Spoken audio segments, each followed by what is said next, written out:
సంవత్సరాల తరబడి government job కోసం వేచి చూస్తున్నారా? కేవలం 8 నెలల్లో మీ కల నెరవేర్చుకోండి. వెంటనే కింది నెంబర్స్ కి కాల్ చేయండి.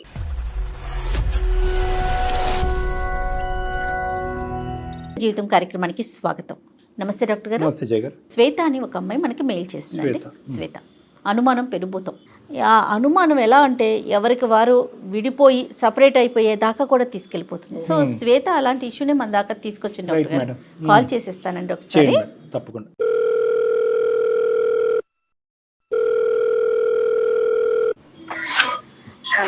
హలో నమస్తే అండి శ్వేత గారండి. శ్వేత నేను జయాని సుమన్ టీవీ అందమైన జీవితం ప్రోగ్రామ్ నుంచి కాల్ చేస్తున్నాను. మేడం. ఎస్, మీరు పంపించిన మెయిల్ చూసానండి. నాతో పాటు డాక్టర్ కళ్యాణ్ చక్రవర్తి గారు కూడా ఉన్నారు స్టూడియోలో. ఒకసారి అమ్మ శ్వేత నమస్తే అమ్మా. నమస్తే సార్. చెప్పినన్నా ఏంటి సమస్య, ఎవరిది? నాకు మ్యారేజ్ అయ్యి 2 years అవుతుంది సార్. నీది అరేంజ్డ్ మ్యారేజా, లవ్ మ్యారేజా, ఏంటి? మీ వారు ఏం చేస్తుంటారమ్మా శ్వేత? తను సాఫ్ట్వేర్ జాబ్ లో చేస్తారు మ్యామ్. మీరేం చేస్తుంటారు? నేను పెళ్లికి ముందు జాబ్ చేశాను మ్యామ్, తర్వాత మానేశాను. Okay okay right. ఓకే, అతనైతే ఐటీ, నువ్వైతే హౌస్ వైఫ్. 2 years అయింది మ్యారేజ్ అయ్యి, అరేంజ్డ్ మ్యారేజ్. ఇప్పుడు ఏం సమస్య అమ్మా? ఒక రోజు మా ఫ్రెండ్ ఫోన్ చేసి ఒక పిక్ పంపించింది సార్. మీ ఫ్రెండ్ ఎవరికి? నీకు పంపించిందా? అవును సార్, నాకే పంపించింది. ఆ పిక్ మీ హస్బెండ్ కదా అనేసి అడిగింది. ఆ పిక్ లో వేరే అమ్మాయితో ఫోటో దిగి ఉన్నారు సార్. వేరే అమ్మాయితో క్లోజ్ గా ఫోటో దిగి ఉన్నారు సార్. మీ వారి ఫోటో అది? మా వారిది సార్. ఆ అమ్మాయికి ఫేస్బుక్ లో దొరికిందంట మేము. మీ ఫ్రెండ్ నీకు ఎట్లా, నీ క్లాస్మేటా లేకపోతే మీరు ఒక ఊరు వాళ్ళ? ఎవరు ఆ అమ్మాయి? ఎవరు? Classmate ma'am. ఎంతకాలం అయింది ఇది ఫార్వర్డ్ చేసి? ఒక 2 months అవుతుంది సార్. 2-3 ఫోటోస్ ఉన్నాయి సార్. ఒకే అమ్మాయితోనా? ఒకే అమ్మాయితో సార్. అంటే అవి చూసినప్పటి నుంచి నా బ్రెయిన్ అసలు ఏం పనిచేయట్లేదు సార్. నాకు ఏం చేయాలో అసలు ఏం అర్థం కావట్లేదు.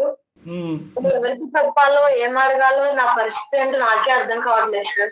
ఎవరు పెట్టారంటే ఫేస్బుక్ లో? అది ఫేస్బుక్ లో ఆయనే పెట్టారంటే సార్. నేను అడిగాను ఆయన్ని, అవి పెళ్లికి ముందు ఫొటోస్ అని చెప్తున్నారు సార్. పెళ్లికి ముందు ఫొటోస్ అని చెప్తున్నారు. కానీ నాకు అవి చూసినప్పటి నుంచి ఇంకా అనుమానం ఎక్కువ అవుతుంది సార్. అంటే ఎట్లా అనుమానం ఎక్కువ అవుతుందా? సరే పెళ్లికి ముందు అని చెప్పారు కదా, ఇంకెందుకు నీకు అనుమానం?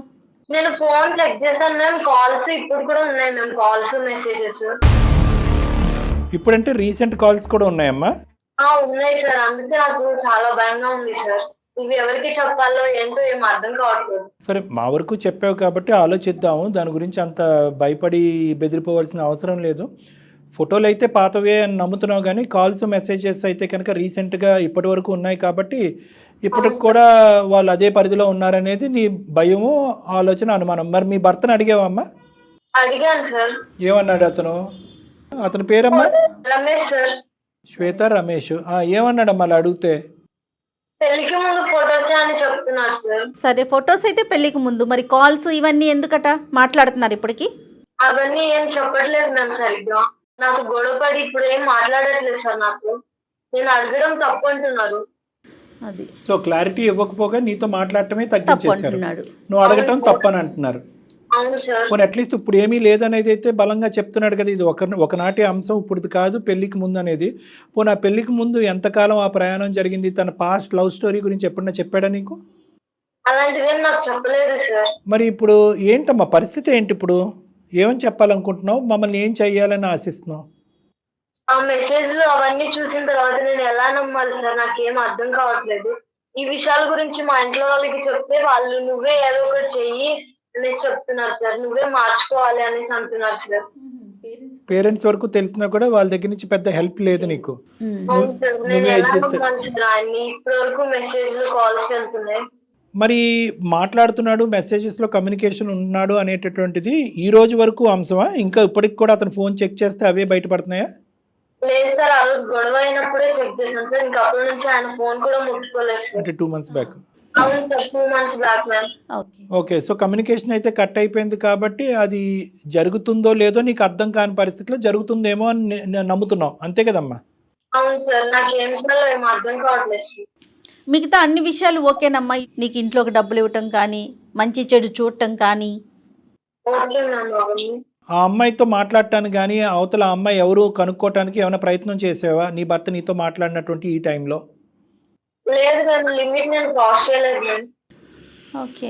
ఓకే, ఈ అమ్మాయి లోకజ్ఞానం కూడా చాలా తక్కువ అన్నట్టు అనిపిస్తుంది అమ్మా. ఎందుకంటే అమ్మాయి ఎక్స్ప్రెస్ కూడా చేయలేకపోతుంది ఎక్స్ప్రెస్ చేయలేకపోతుంది, అమాయకత్వాన్ని చూపెడుతుంది, ఎవరికి చెప్పాలో తెలీదు, తల్లిదండ్రులకు చెప్తే కనుక సర్దుకుపోమని అంటున్నారు. అంటే కన్ఫ్యూజన్ స్టేటస్ కూడా ఒకటి వచ్చేస్తుంది కదా ఈ డాక్టర్ 2 నెలలకు ముందు ఆగిందా ఇప్పటికీ నడుస్తుందా? ఆ అబ్బాయి అన్న అట్లీస్ట్ కూర్చుని ఈ అమ్మాయికి నచ్చజెప్పే విధంగా కానీ లేదంటే ఇంకేమన్నా ఉంటే కనుక అది ఆనెస్ట్గా ఒప్పుకుంటే కనుక ఈ అమ్మాయి మాకు ఈమెయిల్ పంపించి మాతో మాట్లాడటానికి ప్రధానమైనటువంటి ఇష్యూ ఏంటి ఇక్కడ? ఏం చేయగలం మేము?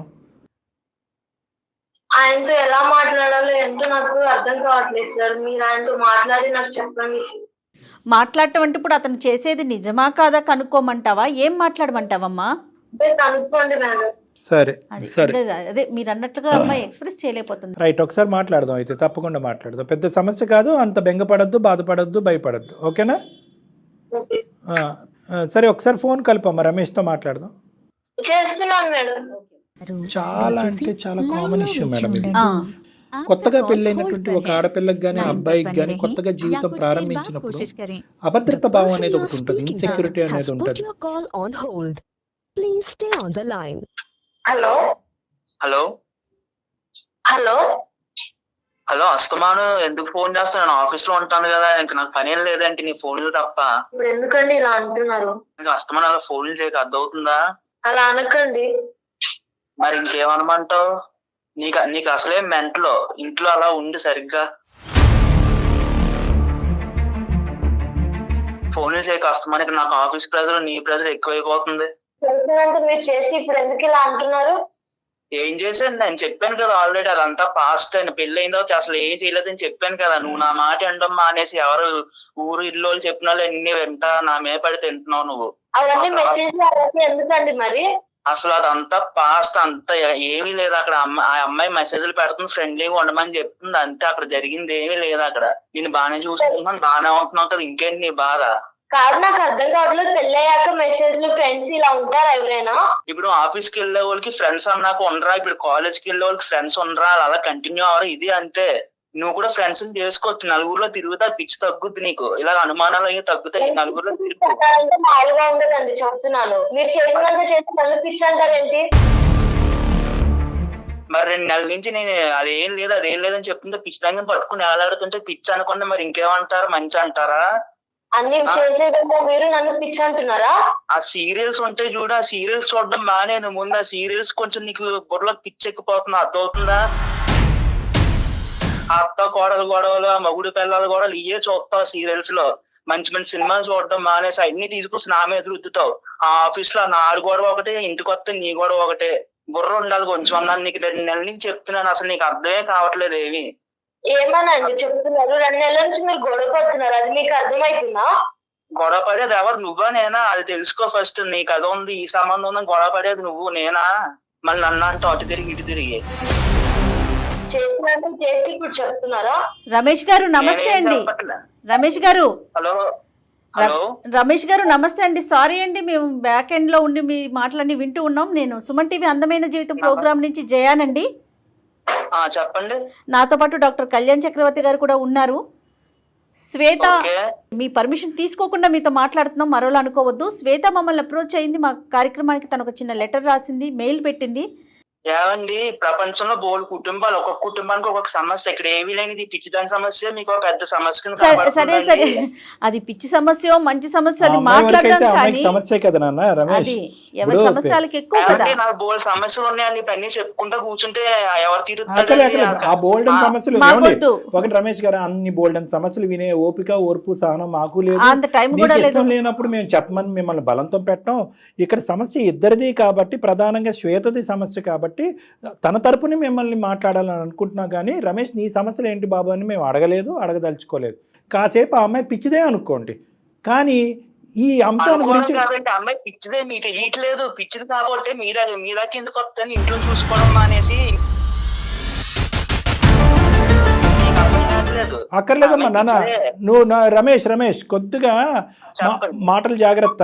మేము అనేది ఏంటంటే మాకు చేసే వాళ్ళందరూ పిచ్చి వాళ్ళు ఏమీ కాదు, మతిస్థిమితం మతి భ్రమించినటువంటి వాళ్ళు కాదు. జీవితంలో కొన్ని అంశాల్లో ఓడిపోయి కొన్ని సాధక బాధకాలు తట్టుకోలేక ఏ దిక్కును చెప్పుకోవాలో తెలియక మా వరకు చేరినటువంటి బాధితులు. చెప్పుకోవాలో తెలియపోతే వచ్చి రోడ్డు మీద స్టూడియోస్ లో కూర్చొని చెప్పుకుంటారండి, ఇంట్లో చెప్పుకోవడం మానేసి. కాదు ఇప్పుడు ఏం చేద్దాం అంటావు? సరే స్టూడియో వరకు వచ్చింది, నా ఆఫీస్ లో ప్రెజర్ లో ఉంటే మా మేనేజర్ రోజుకో ప్రాజెక్ట్ చేయమంటారు, నేనే స్టూడియోలో కూర్చొని చెప్పుకోవాలండి అవన్నీ. అది నెక్స్ట్ ఎపిసోడ్ లో మాట్లాడుకుందాం. అప్పుడు నువ్వు కూడా స్టూడియోలోకి వచ్చి మాట్లాడేది కానీ ఎపిసోడ్ లేదు. ఇప్పుడు కూర్చుందిగా ఇప్పుడే చెప్పండి నాకు ఇప్పుడు ఏం చేయాలి అసలు. అసలు ప్రాబ్లం ఆ అమ్మాయిది కాదండి, నాది ఆ ప్రాబ్లం. రైట్ వింటున్నారండి? వింటున్నా. నువ్వు ఆగితే మేము మాట్లాడదాం అని చెప్పి నేను మాట్లాడేది. ప్రాబ్లం ఆ అమ్మాయిది కాదండి, నాదండి ఇక్కడ ప్రాబ్లం. Very good. విను ఒక్క నిమిషం రమేష్, వింటావా? సమస్య ఇద్దరిది కాబట్టి మీకు ఫోన్ చేసాం. నువ్వు తప్పు చేసావనో నువ్వు నేరస్తుడు అనేటటువంటి మాట మేము అనలేదు, అనం కూడా. ఎందుకంటే కనుక మాకు ఇప్పుడుకొచ్చి నిజాలు ఏంటి అనేది మాకు తెలియదు. ఆ అమ్మాయి తరపున మేము ఏమీ మాట్లాడట్లేదు. ఒక సిచ్యువేషన్కి ఒక క్లారిటీ తీసుకొస్తే ఈ 2 years పాటు జరిగినటువంటి మీ ప్రయాణం సాఫీగా స్మూత్గా ముందుకెళ్ళి నలుగురు మధ్యలో పరువు పోకుండా ఉండేటటువంటి విధంగా చేసేటటువంటి ప్రయత్నమే మా ప్రయత్నం. ఇప్పుడు నేను బాధితుడిని అంటున్నావు కదా, నువ్వు ఎలా బాధితుడు అనేటటువంటిది మేము ఎక్కడ మిమ్మల్ని బ్రేక్ చేయం, ఆపం. నువ్వు ఎలా బాధితుడు, నువ్వు ఎలా ఇబ్బంది పడుతున్నావు నీ వర్షన్ చెప్పు, మేము వింటాం. పెళ్ళి 2 years అయ్యిందండి, అందంగా ఉండాలి కదండి. ఎవరో వాళ్ళ ఫ్రెండ్ అంటండి ఏదో ఫేస్బుక్ లో ఫోటోలు పంపిందంటండి. ఎవరు ఫోటోలు అవి? అనుమానం. ఎవరు ఫోటో? నాదిను నా ఫ్రెండ్ దండి. ఈ మాది పట్టుకొని ఇంక నాకు ఏదో లింక్ ఉంది అంటుందండి. ఏదో బీటెక్ లోనే ఎప్పుడో అక్కడ లవ్ లో ఉన్నావండి, ఫోటోలు దిగా అప్లోడ్ చేసాం. అదంతా అయిపోయింది, అప్పుడే అయిపోయింది. ఆ అమ్మాయికి నాకు ఇప్పుడు అసలు నేను అమ్మాయితో అంత క్లోజ్ గా కూడా లేను. అప్పుడప్పుడు అమ్మాయి ఫోన్ చేసి మెసేజ్ పడుతుందండి.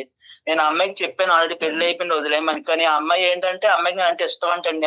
కొన్ని ఫ్రెండ్లీగా ఆయన ఉండు, నువ్వు తప్ప నాకు ఇంకెవరు తెలుసు, ఫ్రెండ్షిప్ కోసం దాంట్లోనే ఉండని చెప్పేసి ఆ అమ్మాయి అస్తమానం మెసేజ్లు పెట్టడం, అది పెట్టడం ఇది పెట్టడం చేస్తా ఉంటదండి. కాదు నువ్వు అమ్మాయికి చెప్పావా నాకు ఇలా పెళ్లి అయింది, ఇప్పుడు మెసేజ్లు పెడితే కనుక నా భార్యతోని నాకు గొడవలు అవుతున్నాయి, గొడవలు అవ్వచ్చు అన్నట్టుగా చెప్పావా? నేను ఆల్రెడీ అమ్మాయికి అన్ని చెప్పానండి. అమ్మాయి జస్ట్ ఫ్రెండ్స్ కోసం అంతే, ఏమీ కాదని చెప్పి అలా కాదు. ఇప్పుడు ఓన్లీ ఫ్రెండ్స్ జస్ట్ ఫ్రెండ్షిప్ అయినా కూడా ఇక్కడ భార్యాభర్తల మధ్యన ఎవరి ఆలోచన శైలి ఎలా ఉందో అనేది మనకు తెలీదు. కొంతమంది బ్రాడ్ గా ఆలోచించవచ్చు, కొంతమంది నేరోగా ఆలోచించవచ్చు. అందులో ఏంటంటే నీ భార్యకి పెద్ద అంత లోకజ్ఞానం అంత ఇంగితం ఉన్నట్టుగా నాకు అనిపించట్లేదు. ఆ అమ్మాయి కొద్దిగా నేరో మైండ్, ఆ అమ్మాయి ప్రపంచం చాలా చిన్నది అన్నట్టు అనిపిస్తుంది. అందులో అనుమానాలు రావడానికి అవకాశం ఎక్కువ ఉంటుంది. అది 2 years బట్టి నువ్వు కూడా 2 years బట్టి నువ్వు బాగా పసిగట్టి ఉండొచ్చు ఈ అమ్మాయికి లోకజ్ఞానం తక్కువనే. అలాంటప్పుడు అమ్మ మహాతల్లి నువ్వు దూరంగా ఉండు, ఫ్రెండ్షిప్ కాస్త అయిపోయింది, ఇప్పుడు అవి ఏమీ వద్దు, ఈ మెసేజ్లు ఏమాత్రం నా భార్య చూస్తే ప్రాబ్లం అవుతుందని మీరు కొద్దిగా గట్టిగా వారించుంటే ఆ అమ్మాయి ఆపేసి ఉండేదేమో కదా. ఏమండి ఇప్పుడు నా ఫ్రెండ్ ఆ అమ్మాయి చచ్చిపోతాను నేను, నాకు బాధలు అవి చెప్పుకోవడానికి నువ్వు తప్ప ఇంకెవరు లేరు, నాకు కాలేజీలో కానీ అంతా నీతోనే కదా, నాకు ఎవరు లేరు, ఫ్రెండ్లీగానే ఉండు, నాకు కనీసం రిఫ్రెష్ గా ఉంటది మైండ్ అని చెప్తుంది. మధ్యలో మీ జీవితం కదా నాశనం అవుతుంది. ఆ అమ్మాయికి మ్యారేజ్ అయిపోయిందా? ఆ అమ్మాయికి మ్యారేజ్ అయిపోయింది, భర్త ఉన్నాడు, 2 పిల్లలు కూడా ఉన్నారండి. అయినా కానీ నీతో మాట్లాడటానికి ఇష్టపడుతుంది, మరి భర్తకు తెలియకుండానే మాట్లాడుతుంది ఆవిడ? భర్తకు తెలుసా తెలీదా మరి నాకు తెలియదండి. మరి అది చాలా ఇంపార్టెంట్, నువ్వు క్లారిటీ తెచ్చుకోవాలి. లేదంటే మీ వైఫ్ తో పాటు ఇంకోటి మొదలవుతాడు నీ వెనకాతల పట్టానికి. ఇప్పుడు మీ వైఫ్ అంటే ఇంటి వ్యవహారం, అది పర్లేదు. ఎందుకురా బాబు నా భార్యతో తెలియకుండా మాట్లాడుతున్నాం అని చెప్పి అక్కడ ఆవిడకో 2 వాయించి నీ మీదకి వచ్చాడు అనుకో, పరిస్థితి ఇంకో విధంగా ఉంటుంది. ఇప్పుడు మీ వైఫ్ కాబట్టి మీరు 100 సార్లు పిచ్చిదానివి అంటున్నారు. ఎవరు ఊరుకుంటారండి తన ముందు మీరు అట్లా మాట్లాడుతూ ఉంటే? ఎప్పుడైతే మ్యారేజ్ అవుతుందో రమేష్కి ఎంతైతే ఫ్రెండ్ అవుతుందో ఆ అమ్మాయి శ్వేతకు కూడా అంతే ఫ్రెండ్ అవ్వాలి, మన ఇంటికి తీసుకురావాలి, పిలిపించాలి, మాట్లాడుకోవాలి, ఒక కామనాలిటీ తీసుకురావాలి, లిమిటేషన్స్ ఉండాలి. ఒకరికి ఇష్టం లేకుండా ఇంకొకరు పదే కాల్ చేసి మెసేజ్లు పెడితే అది పద్ధతిగా ఉండదు. భార్య దగ్గర నుంచి దాచిపెట్టి ఫోన్ కాల్స్ మెసేజ్లు పెట్టుకుంటే అది పద్ధతిగా ఉండదు. ప్రైవేట్గా బయటకు వెళ్ళి కలిస్తే అది అస్సలు పద్ధతిగా ఉండదు.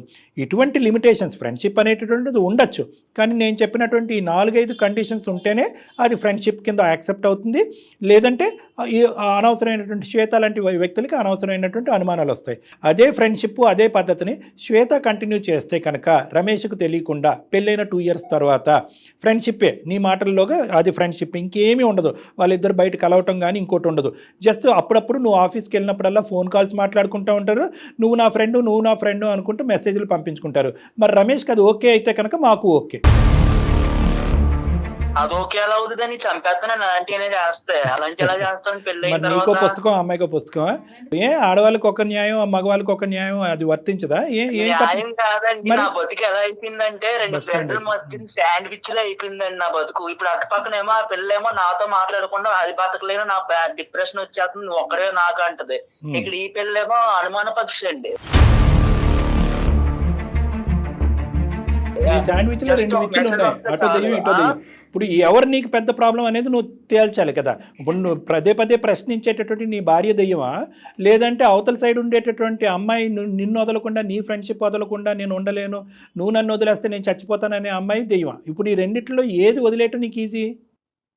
ఇద్దరు దెయ్యాలనేనండి, కానీ ఆ పిల్లల్ని ఈజీగా వదిలించుకోవచ్చు అండి నా ఫ్రెండ్. కానీ ఆ ఫ్రెండ్ నన్ను వదలట్లేదు కదండి, ఇంకా దెయ్యంలో పట్టుకు పీడింతుందండి. ఇక్కడ ఈ పిల్లేమో నన్ను అర్థం చేసుకోదండి. ఇప్పుడు మీరు చెప్పండి, రమేష్ ఇద్దరు దెయ్యాలే రమేష్ actual గా. ఒక్కటి నాన్న, ఇద్దరు దెయ్యాలైతే కనుక అది ఎలా అవుతుంది? ఇప్పుడు ఈ అమ్మాయి నిన్ను ప్రేమించి ఇప్పుడు ఇష్టపడి పూర్తిగా 110% నమ్మి నీ దగ్గరకు వచ్చినటువంటి ఒక అమ్మాయి. ఈ అమ్మాయి బ్యాక్గ్రౌండ్లో ఎటువంటి తప్పు లేదు, ఫోర్గ్రౌండ్లో అసలు తప్పు లేదు, ఆ అమ్మాయి మీద ఎటువంటి మచ్చ లేదు. ఆ అమ్మాయికి లోకజ్ఞానం తెలియకపోవటం వల్ల న్యాయంగా ఒకే ఒక ప్రశ్న అడుగుతుంది. ఏం అడుగుతుంది? మా ఆయన అక్రమ సంబంధాలు పెట్టుకుని తిరిగేస్తున్నాడండి అని అనట్లేదు.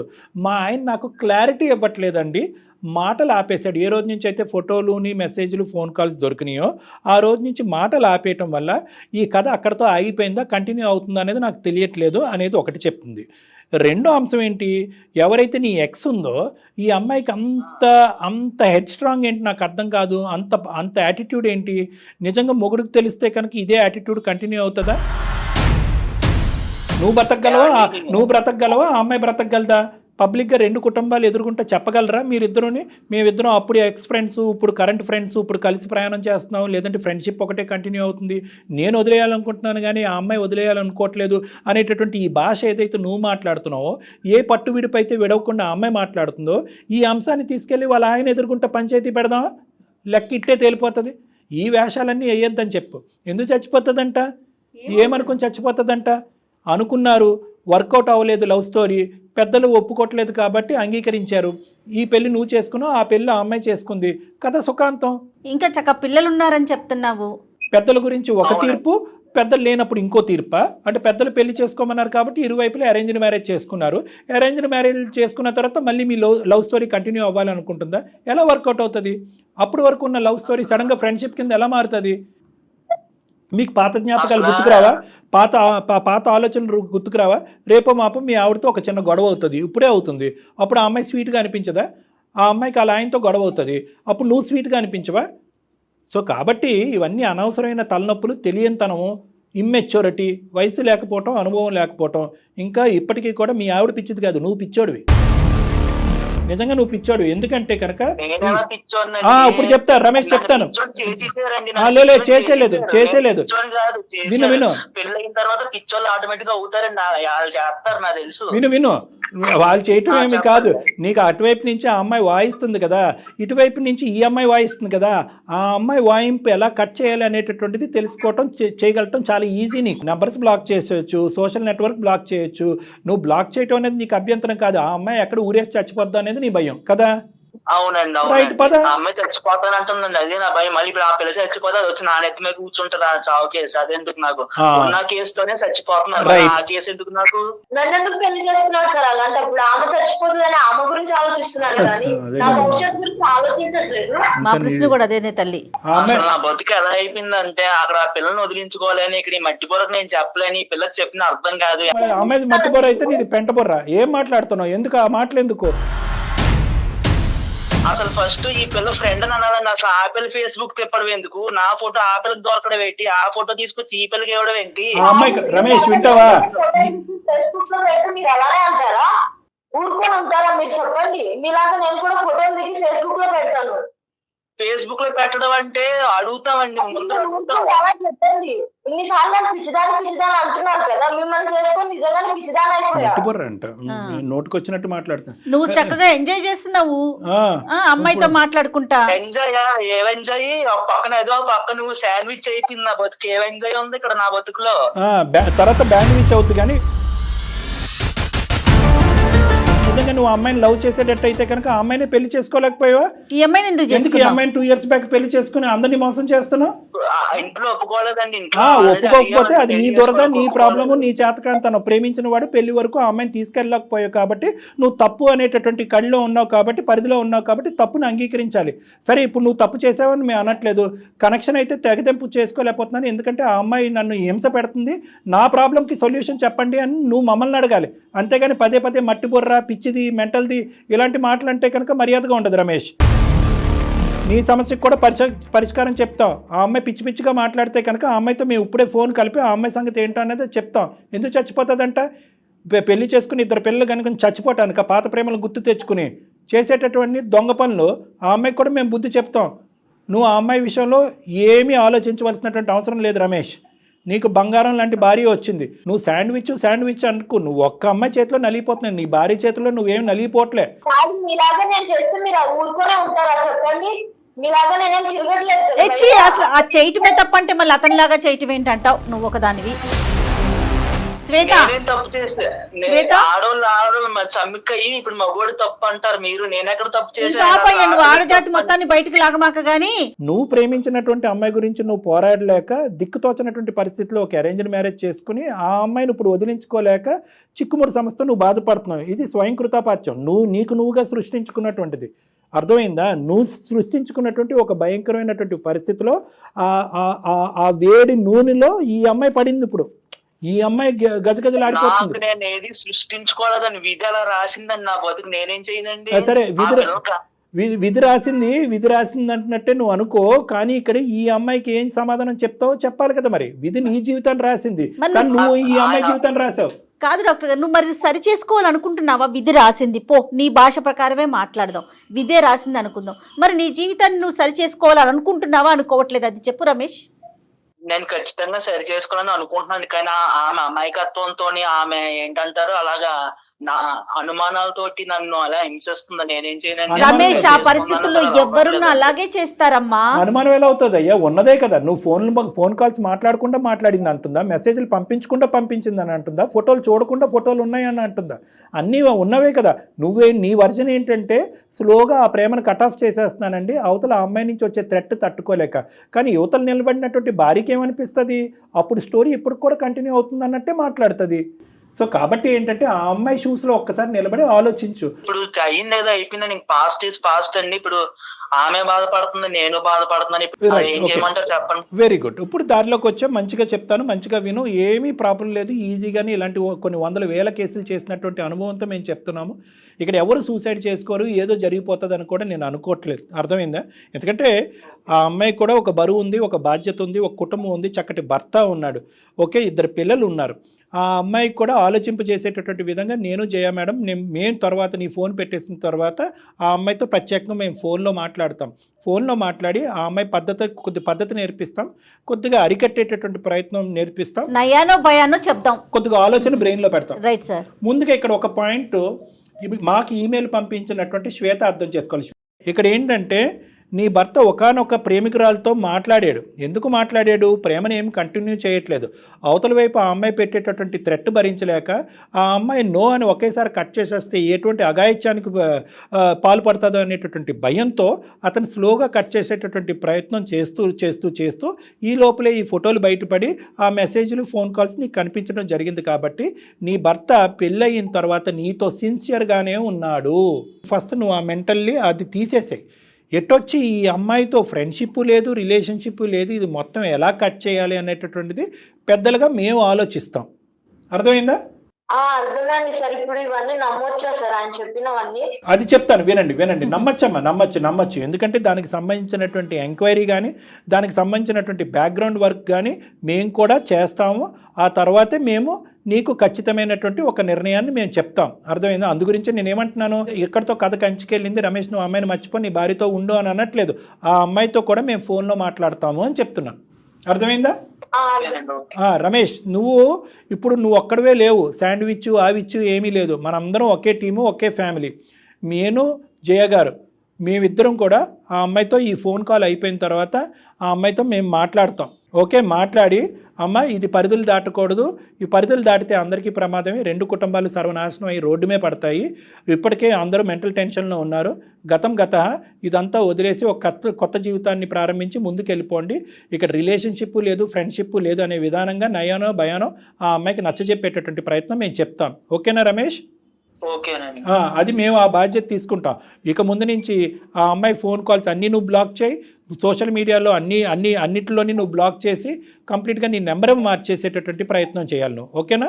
ఓకేనండి, షూర్ అండి. ఆ అమ్మాయి బ్యాక్గ్రౌండ్లో నిన్ను వేధించకుండా, అటాక్ చేయకుండా, వేరే నెంబర్ నుంచి నిన్ను కాల్ చేసి థ్రెట్ చేయకుండా, ఆ అమ్మాయి మా మాట వినకపోతే కనుక వాళ్ళ ఇంటి పెద్దల ద్వారా ఆ అమ్మాయికి బుద్ధి చెప్పేటటువంటి ప్రయత్నం చేస్తాం. అందమైన జీవితం అయితే మాత్రం ఆ బాధ్యత అయితే తీసుకోవడానికి మేము రెడీగా ఉన్నాం. మీ ఇద్దరు మాత్రం సవ్యంగా హ్యాపీగా ఇక ముందు నుంచి అనుమానం అవమానం అనేటటువంటి వాతావరణం లేకుండా చక్కగా మంచి ఆలోచనతో హ్యాపీగా ఉండే ప్రయత్నం చేయండి ఇద్దరు. రమేష్ అండ్ శ్వేత విన్నారు కదా డాక్టర్ గారు చెప్పింది, ఓకేనా మీ ఇద్దరికి? ఓకేనండి. శ్వేత విన్నావు, ఇప్పటికన్నా హ్యాపీయా? నాకు ఎలాంటి క్రమ సంబంధాలు ఏవి లేవు, ఇప్పటికన్నా హ్యాపీయా? కరెక్ట్. సార్ మేడం చెప్పారు కదా, ఇప్పటికి నమ్ముతాను. ఇప్పటికి నమ్ముతుందంట. ఓకే, అయితే మీరు నాకు నమ్మకం ఇచ్చారు కదా సార్. Okay sir. మేము నమ్మకం ఇవ్వటం కాదమ్మా, మేము నమ్మకం ఇవ్వటం వరకే ఆగకుండా బ్యాక్గ్రౌండ్ చెక్ చేస్తామని అంటున్నాం, బ్యాక్గ్రౌండ్లో ఆ అమ్మాయి యొక్క ఆలోచనను కూడా మార్చే ప్రయత్నం చేస్తానని అంటున్నాం. ప్లస్ నీ భర్తకు అవసరం అయితే కనుక భార్యాభర్తలు మీరిద్దరు నా దగ్గరికి రండి, మాట్లాడదాం, ఇంకా ఏమన్నా డౌట్లు అనుమానాలు ఉంటే కనుక అవన్నీ క్లారిఫై చేద్దాం. ఎందుకంటే నీ భర్త మాటల్లోనే ఏంటంటే నువ్వెంత సఫర్ అయ్యో ఒక విధంగా అతను కూడా సఫర్ అయ్యాడు ఆ పాత ప్రేమికురాలని కట్ చేసేటటువంటి దాంట్లో. సో అతను బాధితుడే. సో ఇద్దరు కూడా నా దగ్గర రండి, మనం కాసేపు మాట్లాడుకుని ఇంకేమైనా డౌట్స్ ఉంటే క్లియర్ చేసుకుంటే ఇంకా అక్కడి నుంచి మొత్తం అంతా స్మూత్ అయిపోతుంది. ఓకేనమ్మా? Okay sir. ఓకే శ్వేత, జాగ్రత్త అమ్మా. Thank you sir. Thank you madam. Okay thank you sir. Thank you sir. Okay Ramesh, జాగ్రత్త. రమేష్ మీరైతే మాత్రం ఒకసారి శ్వేతను తీసుకొని డాక్టర్ గారిని కలవండి, ఓకేనా? షూర్ అండి, షూర్ అండి. ఓకే రమేష్, థ్యాంక్ యూ అమ్మా. ఆ పిల్ల అంటే తను నమ్ముతుందో నమ్మట్లేదో, యాక్సెప్ట్ చేస్తుందో లేదో నాకు అర్థం కావట్లేదు. అనుమానంలో ఏం చేయాలో అబద్ధం ఆడుతున్నాడు అనేటువంటి ఫీలింగ్ ఉంది. ఆ డిప్రెషన్ లోకి వెళ్ళిన తర్వాత నిజాలు కనిపించిన వైట్ అన్న బ్లాక్ గానే కనిపిస్తూ ఉంటుంది నిజాలు. సో ఆ అమ్మాయికి ప్లస్ ఏంటంటే పేరెంట్సే కొద్దిగా ఈ ఇష్యూని ఇంకో విధంగా రిజాల్వ్ చేస్తుంటే ఈ రోజు అమ్మాయికి నమ్మకం వచ్చేది. అలా కాకుండా పేరెంట్స్ అమ్మ నీ జీవితం నువ్వు చూసుకో అనేటప్పటికి ఇంకా అమ్మాయి ఏకాకి అయిపోయి డిప్రెషన్ లోకి వెళ్ళిపోయి ఇప్పుడు అతను చెప్పే మాటలు కూడా పూర్తిగా నమ్మకం కలగట్లేదు. అంతేలేండి, ఇప్పుడు ఒక మాటలో నమ్మకం కలగాలని కూడా మనం ఎక్స్పెక్ట్ చేయకూడదు. మనం అందుగురించి పిలిపించి మాట్లాడదాం తప్పకుండా. అమ్మాయితో కూడా ఎక్స్ అనేటటువంటి అమ్మాయితో కూడా మనం ముందు స్ట్రాంగ్ గా మాట్లాడాల్సింది ఆ అమ్మాయితో, డెఫినెట్ గా మాట్లాడాలి. రైట్ డాక్టర్ గారు, నమస్తే.